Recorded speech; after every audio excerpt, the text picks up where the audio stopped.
Welcome to the video review, and today we are taking a look at the Zuru Robo Live Shark.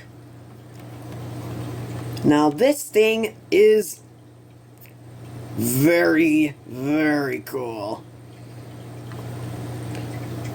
Well,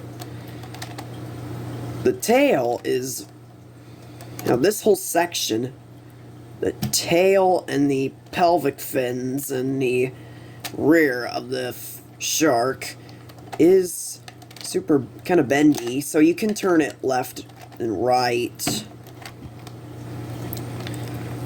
But otherwise, he has no posability.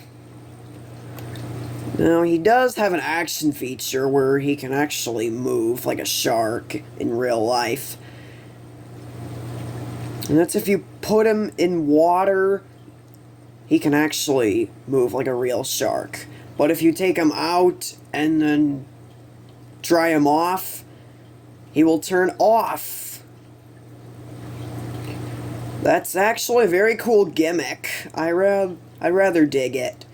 So overall, this is a fun figure. I'd say it's 4 paws.